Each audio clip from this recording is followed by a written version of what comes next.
আমার দেশ সম্পাদকীয়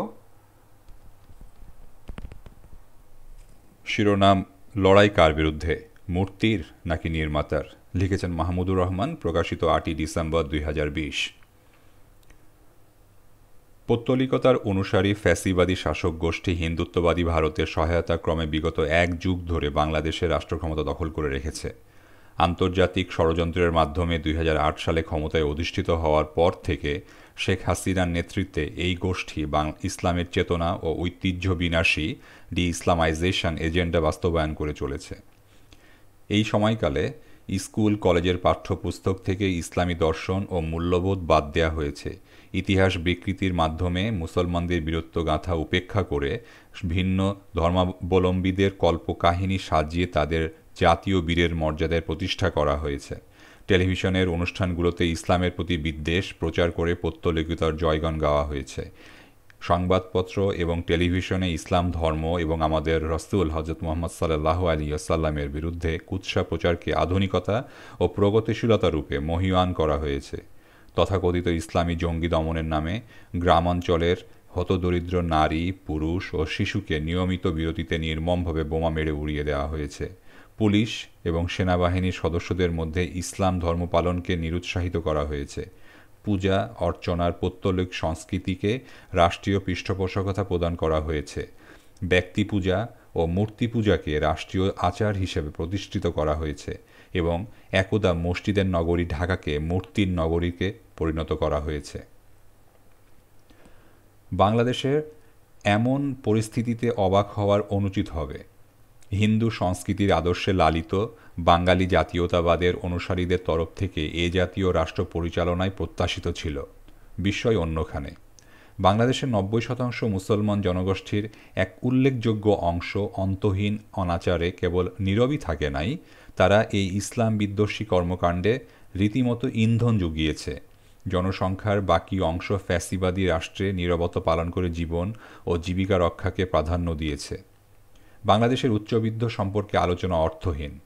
এই শ্রেণীটির জীবন কেবল মুনাফা এবং অশ্লীল বিলাস ব্যসনকে কেন্দ্র করেই আবর্তিত হয়। ধর্ম, দেশের স্বাধীনতা, মানবাধিকার, আত্মপরিচয়, সংস্কৃতি, মূল্যবোধ ইত্যাদি নিয়ে বাংলাদেশের লুটেরা উচ্চবিত্ত কখনো মাথা ঘামায় না। ফ্যাসিস্ট সরকার অঢেল লুটপাটের সুযোগ করে দেয়ায় এই গোষ্ঠী বরং হাসিনার প্রতি বেশ সন্তুষ্ট। সমাজবিজ্ঞানীরা বলে থাকেন যে একটি দেশে মূলত মধ্যবিত্ত শ্রেণী মেধা, আদর্শ ও সৃজনশীলতার যোগানদারের দায়িত্ব পালন করে থাকে। দুর্ভাগ্যক্রমে বাংলাদেশে বিগত 50 বছর ধরে যে সাংস্কৃতিক অগ্রাসন চলছে তার সবচেয়ে কার্যকর নেতিবাচক প্রভাব পড়েছে মধ্যবিত্ত শ্রেণীর উপর। শহুরে মধ্যবিত্ত বাংলাদেশে এখন হিন্দুত্ববাদী সংস্কৃতির প্রধান সমর্থক ও প্রবর্তকে পরিণত হয়েছে। পৌত্তলিকতার আচার আচরণের জাঁকজমকে মধ্যবিত্ত তরুণ তরুণীর চোখ ধাঁধিয়ে গেছে। ইসলামের জাঁকজমকের কোনো স্থান না থাকায় বর্তমান ফেসবুক প্রজন্মের কাছে ধর্মটি সম্ভবত নিতান্তই নীরস ও বিধিনিষেধ কণ্টকিত বিবেচিত হচ্ছে। হিন্দু ধর্মের পূজার বাহার এবং হোলির ঝলক ইসলামী মূল্যবোধে বিবর্জিত তথাকথিত সেকুলার পরিবারের তরুণদের হয়তো তাদের অজান্তেই বিদেশি আগ্রাসনের হাতিয়ারে পরিণত করেছে। বাকি রইল নিম্নবিত্ত জনগোষ্ঠী। বাস্তবতা হলো ফেসবুক সংস্কৃতি তাদেরকেও মত্ত করে রেখেছে। আকাশ সংস্কৃতির কল্যাণে পৌত্তলিক জাঁকজমকের প্রতি আকর্ষণ এখন শহর ছাড়িয়ে গ্রামাঞ্চলে বিস্তৃত হচ্ছে। অনেক পাঠক হয়তো তর্ক তুলে বলবেন, অপসংস্কৃতির বিরুদ্ধে প্রতিবাদ তো হয়েছে, আলেমরা শাপলা চত্বরে শহীদও তো হয়েছেন। এখনও তো মূর্তির সংস্কৃতির বিরুদ্ধে আলেমরাই প্রতিবাদের রাস্তায় নেমেছেন। আমি অবশ্যই মেনে নিচ্ছি যে আলেম সমাজ 2013 সালে প্রতিবাদ করতে গিয়ে শহীদ হয়েছেন এবং ফ্যাসিবাদী শাসনের শত প্রতিকূলতার মধ্যে বসবাস করে এখনও তারা মূর্তির বিরুদ্ধে প্রতিবাদ করছেন। কিন্তু তাদের প্রতিবাদের ভাষা এবং চরিত্র নিয়ে আমি বড় সংশয়ে পড়ে গেছি। একটু ব্যাখ্যা করার চেষ্টা করি। আমার অভিমতে আপনারা সন্তুষ্ট নাও হতে পারেন, এমনকি বিরক্ত বোধও করতে পারেন। ব্যাখ্যা করার আগে বলে রাখা প্রয়োজন যে ইসলামের ইতিহাস নিয়ে সামান্য পড়াশোনা করলেও শরিয়া সম্পর্কে আমি এক সম্পূর্ণ অজ্ঞ। মূর্তি বনাম ভাস্কর্যের যে কূটতর্ক পৈত্তলিকতার অনুসারীরা উদ্দেশ্যমূলকভাবে তুলেছেন, সেই অর্থহীন আলোচনাতেও আমি যাচ্ছি না। আমি ভিন্ন প্রসঙ্গ তুলছি। একটা নিরীহ প্রশ্ন দিয়ে কথা শুরু করছি। আমাদের মহানবী সাল্লাল্লাহু আলাইহি সাল্লাম পবিত্র কাবা ঘরের মূর্তি কবে এবং কেন ভেঙেছিলেন?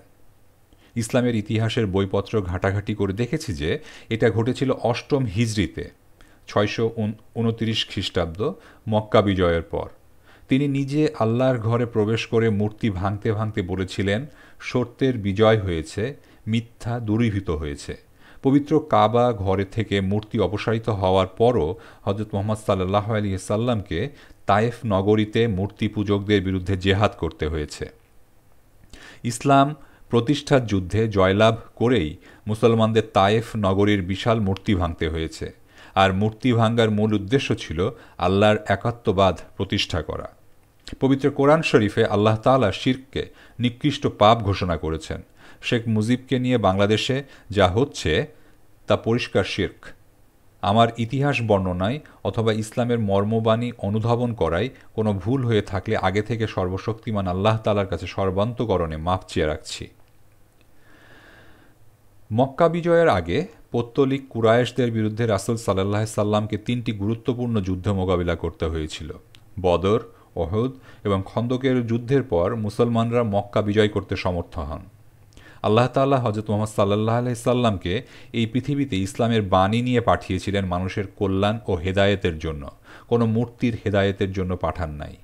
বাংলাদেশের জিহাদ করতে হয়েছে, মুসলমানদের জেহাদ করতে হয়েছে অবিশ্বাসী মানুষের বিরুদ্ধে, কোনো মূর্তির বিরুদ্ধে নাই। হযরত মুহাম্মদ সাল্লাল্লাহু আলাইহি সাল্লাম সমস্ত জীবন অতিবাহিত করেছেন মানুষের কাছে ইসলামের বাণী পৌঁছে দেওয়ার কাজে। মূল উদ্দেশ্য মানুষের হেদায়েত ও শিরকের উচ্ছেদ। মিথ্যার প্রতীক মূর্তি ভাঙ্গা ছিল সেই প্রক্রিয়ার উপলক্ষ্য মাত্র। দুর্ভাগ্যক্রমে বাংলাদেশে আলেমদের প্রতিবাদের ধরন দেখে মনে হচ্ছে তাদের আন্দোলন শুধুই মূর্তির বিরুদ্ধে, শিরককারী মূর্তি নির্মাতা কিংবা পূজারীদের বিরুদ্ধে নয়। আমি কোথাও ইসলামে এমন ব্যাখ্যা পাই নাই। শেখ মুজিবকে পূজার প্রতীক হিসেবেই বাংলাদেশে হাজার হাজার মূর্তি নির্মিত হচ্ছে। এগুলোকে ভাস্কর্য নামে ডাকলেও মূল পূজার উদ্দেশ্য কোনো ব্যতিক্রম ঘটছে না। তাহলে ঈমানদার মুসলমানদের লড়াই কার বিরুদ্ধে পরিচালিত হবে? শেখ মুজিবের মূর্তির বিরুদ্ধে, নাকি মূর্তি পূজারী শেখ হাসিনা ও তার পৌত্তলিক সাঙ্গপাঙ্গদের বিরুদ্ধে? হেফাজত নেতৃবৃন্দ বারে বারে সাফাই গাইছেন যে শেখ মুজিবের প্রতি তাদের অন্তরে অসীম শ্রদ্ধা। আমাদের আলেমদের মধ্যে কেউ কেউ এমন কথাও বলেছেন যে তাদের হৃদয়ের মধ্যে নাকি শেখ মুজিব সর্বদা সসম্মানে বিরাজমান। যদি তারা এমন কথা বলে থাকেন তাহলে সেটাও কি ইসলামের মর্মবাণীর সঙ্গে সাংঘর্ষিক হচ্ছে না? বাইরের কাদামাটির মূর্তি ভেঙে আমি যদি হৃদয়ে স্থাপিত মুজিবের মূর্তির পূজা করতে থাকি, সেক্ষেত্রে ইসলামের একত্ববাদের প্রতি আমার সম্পূর্ণ আত্মসমর্পণের জায়গায় কি খানিকটা হলেও ফাঁক থেকে যাচ্ছে না? জালিম শাসককে মেনে নিয়ে জড় পদার্থের বিরুদ্ধে হুঙ্কার আমাদের ঈমানের দুর্বলতাকেই বরং প্রকাশ করছে। অনেক আলেম আবার জালিম, পৌত্তলিকতার অনুসারী শাসককে মাননীয় সম্বোধন করে তাকে 100 বছর ক্ষমতায় থাকার গ্যারান্টি দিচ্ছেন। ইসলামের বিরুদ্ধচারণকারী কোনো ব্যক্তি কী করে আলেম সমাজের কাছে মাননীয় হতে পারে সেটা আমার মাথায় ঢুকছে না। বরং মূর্তি নির্মাতার কাছে মূর্তির বিরুদ্ধে দাবি জানানোটাও আমার কাছে হাস্যকর ঠেকছে। আমি মনে করি আলেম সমাজসহ বাংলাদেশের জনগণ ঐক্যবদ্ধ হয়ে গণ আন্দোলনের মাধ্যমে মূর্তির নির্মাতা, পৌত্তলিকতার অনুসারী ফ্যাসিস্ট শাসককে উৎখাতি শিরক সহ সকল অনাচার থেকে আমাদের মুক্তির একমাত্র পথ। ফ্যাসিবাদের অবসান হলে শেখ মুজিবের হাজার হাজার মূর্তি জনগণই টেনে নামাবে। কারো কাছে দাবি জানানোর প্রয়োজন হবে না। ইরাকে সাদ্দামের মূর্তির পরিণতি আমরা দেখি নাই? একসময় সোভিয়েত ইউনিয়নে লেনিন এবং স্ট্যালিনের মূর্তিও টেনে নামানো হয়েছে। ভারতের আন্তর্জাতিক খ্যাতিসম্পন্ন চিত্র পরিচালক সত্যজিৎ রায়ের বিখ্যাত এক ছবির নাম হীরক রাজার দেশে। ওই ছবির শেষ দৃশ্যে জনগণের অত্যাচারী রাজার মূর্তির গলায় দড়ি বেঁধে টেনে নামানোর একটা দৃশ্য আছে। সত্যজিৎ রায় মুসলমান ধর্মাবলম্বী ছিলেন না। কোনো ধর্মবোধ থেকে তিনি মূর্তি ভাঙ্গার দৃশ্য চিত্রায়িত করেন নাই।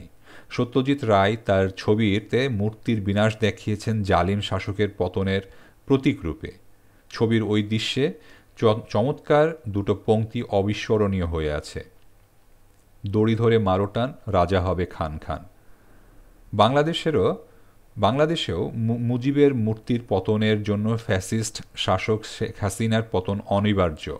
অতএব আসুন দৃঢ় ঈমান নিয়ে আমরা রাসূল সাল্লাল্লাহু আলাইহি সাল্লামের জেহাদের আদর্শে অনুপ্রাণিত হয়ে বাংলাদেশের পৌত্তলিকপন্থী শাসক গোষ্ঠীর পতনের লক্ষ্যে রাস্তায় নামি।